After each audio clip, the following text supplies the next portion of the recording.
Amigos, 6:51, seguimos a tiempo a través de Unión Radio y a través de IBC. Vamos a poner como punto de partida un caso que ha sido muy sonado en los últimos 3 días. Un cantante colombiano, una modelo venezolana, se ha filtrado un video íntimo que afecta obviamente en redes sociales su privacidad. Ambos anuncian acciones legales. Vamos a aplicar este caso como punto de partida y llevarlo a la realidad venezolana. Y para ello vamos a conversar con un experto en el área, Ricardo Alberto Antequera, abogado especialista en propiedad intelectual, derecho de la publicidad y entretenimiento, ha asesorado y desarrollado estrategias para transacciones y litigios relacionados con marcas, derechos de autor, competencia desleal, publicidad, comercio electrónico, redes sociales, protección de datos, privacidad y entretenimiento. Doctor, como punto de partida, la farándula, este caso de farándula, muy sonado, pero al final hay una violación como tal, una violación de la privacidad, de la intimidad. ¿Cómo se aplica esto cuando se da este caso aquí en Venezuela para entender hasta dónde llega la ley, si lo llevamos a los términos legales? Muy buenos días y gracias por acompañarnos. Muy buenos días, Saúl, y muchísimas gracias. Siempre un placer estar con ustedes. Mira, yo creo que hay que empezar de lo general a lo específico. Lo primero es, uno cree que las cosas son como tú me estás contando que son, porque uno no sabe en este mundo del espectáculo y la farándula hasta qué punto este tipo de situaciones son utilizadas como una estrategia, un ardid publicitario para generar tráfico, generar escándalo. El escándalo vende, el escándalo es noticia, y eso lamentablemente es una cosa que en esta sociedad del espectáculo, como ha sido calificada, es una realidad con la cual tenemos que convivir. Pero yéndonos de nuevo, de lo general a lo específico, yo creo que lo más importante que tiene que saber la gente es que el sentido común es lo que prela acá. El derecho a la privacidad, a la intimidad del ciudadano es un derecho fundamental que en el caso venezolano incluso tiene un reconocimiento en la Constitución de la República. Otra cosa, podemos hablar más adelante, es cómo se hace valer ese derecho.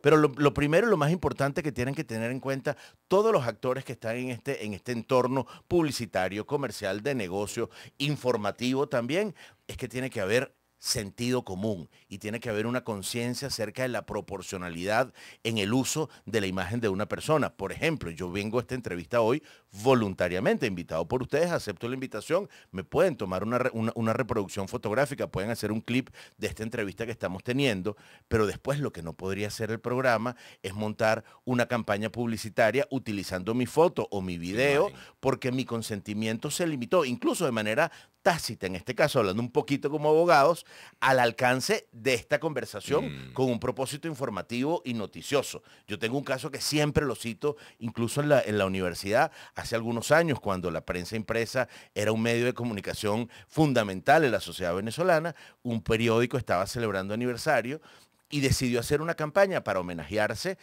tomando fotos de la gente común en la Plaza Bolívar de la ciudad de donde es el periódico. Y tomó una de esas fotografías y la utilizó a una persona muy querida por mí, familia y colega abogado. Y cuando yo le contacté, le dije, te felicito, porque además es mi compadre, te felicito, compadre, que fuiste... Pero es que a mí no me pidieron permiso.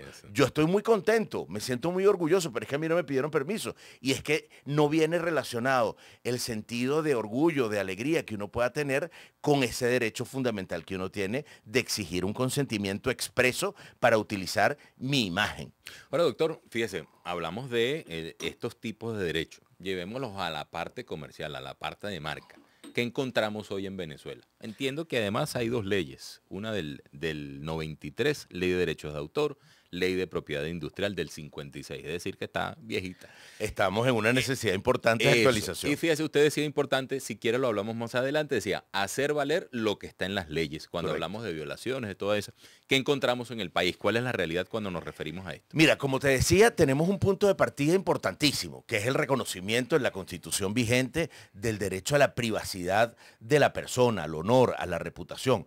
Otra cosa es cómo se vive con ese derecho en la vida cotidiana, digamos así, si se respeta, no se respeta, pero partamos de ese punto de partida. Después, la construcción de cómo hacer valer esos derechos es un poquito más complicada, pero si nos queremos quedar, por lo menos en ideas generales para la audiencia, también es importante que se sepa que esta necesidad de consentimiento está en cualquier plataforma, porque pareciera que el mundo cambió hay como un análisis distinto de antes y después de las redes sociales, y resulta que el derecho a la privacidad de las personas es tan antiguo como el ser humano mismo. Entonces, lo que cambian son los canales, los medios, las formas de explotar o de usar la imagen de una persona. Pero nosotros tenemos una posibilidad de hacer valer esos derechos desde lo más básico, que es cuando empezamos a interactuar con plataformas digitales, pero aquí viene detrás de un gran derecho también hay una gran responsabilidad, que no se habla mucho, que es nuestra obligación de estar informados, de estar conscientes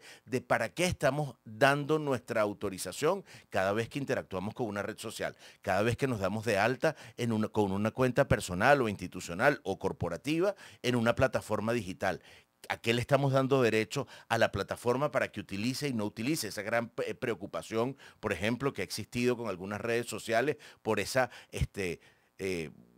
duda acerca de si se protegen suficientemente bien los derechos de las personas en cuanto a la imagen y la privacidad. El tema de los datos, que hoy en día se dice que la nueva guerra mundial no solamente se da o se dará eventualmente o se está dando en el plano armamentista, lamentablemente, sino sobre todo por el tema de tener acceso a los datos de las personas. Eso también forma parte del derecho de la privacidad de nosotros. Entonces, yo te diría que, en resumen, primero hay que estar muy consciente de cada cosa para la cual uno da consentimiento, para cada interacción de la que uno es parte, y después, en el caso venezolano, pues podemos hablarlo, como decías tú, hacia el final.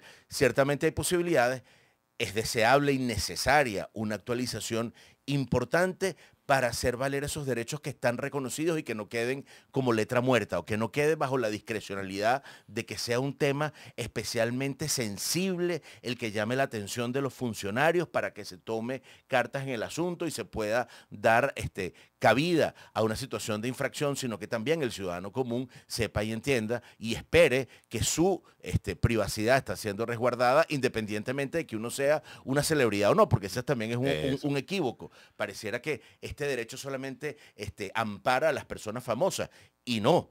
Y no, más allá de que en ciertos espacios como en estados de los Estados Unidos, de Norteamérica, perdón, donde el tema del espectáculo es importantísimo, pues hay una regulación incluso aún más específica para las celebridades. La constante en nuestros países, y Venezuela es parte de ello, es que todo ciudadano, famoso o no, tiene derecho a la privacidad, a que se tramite su consentimiento para explotar su imagen.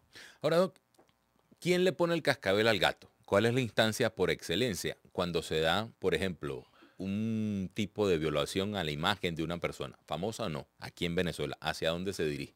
Y si lo llevamos al lado comercial, fíjese, uno como consumidor ve las falsificaciones tranquilamente, por ejemplo, de zapatos, de bolsos, de etcétera. Incluso lo ve dentro de centros comerciales que uno entiende que están dentro de tiendas que no deberían vender ese tipo de productos. ¿Hacia dónde se acude y quién debería atacar todo esto? Mira, ahí estás tocando dos temas con dos caminos distintos que recorrer. En el caso por el cual estamos conversando hoy, que son los temas de privacidad, pues hay instancias, dependiendo del tipo de situación en la que estemos trabajando. Por ejemplo, hay mucha más conciencia, y eso hay que decirlo, a nivel internacional, acerca de lo que es la protección de la intimidad de los menores de edad. Y está clarísimo que para poder utilizar a un menor de edad, incluso en un evento noticioso, cuando se le da cobertura a una situación difícil, complicada, que involucra a menores de edad, normalmente pues se oculta la imagen, la cara de esa persona menor de edad, porque se entiende que es un débil jurídico que tiene un régimen específico. Pero después depende mucho de cada situación. No es lo mismo, por ejemplo, que tú como talento firmes un contrato con una agencia de publicidad para una marca, con un contrato que esté regulando para una determinada cantidad de tiempo, para un determinado territorio, y que después tu imagen siga siendo utilizada una vez que el contrato venció, o si la marca decidiese utilizarlo para un producto para el cual tú no diste consentimiento,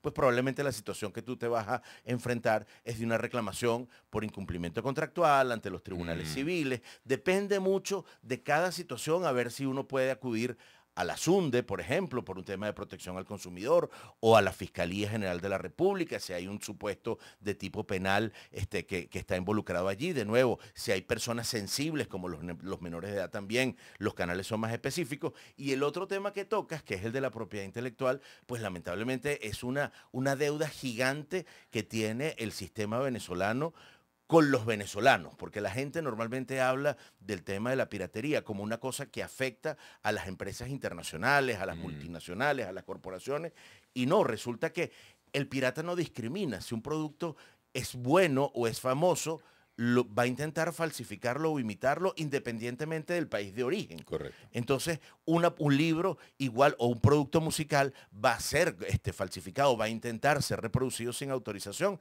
sin importar si es venezolano, colombiano o norteamericano. Pero es que además hay un factor importantísimo de sensibilidad que nos aleja del espacio positivo hacia donde Venezuela necesita moverse, que es el factor confianza. Un país donde no se respeten suficientemente los derechos de propiedad intelectual no va a estar nunca en el círculo de interés prioritario para las inversiones que se necesitan, porque se necesita transmitir un sentido de confianza y la creatividad y la innovación, hay un consenso internacional que son motores de la economía global hoy en día. Entonces necesitamos.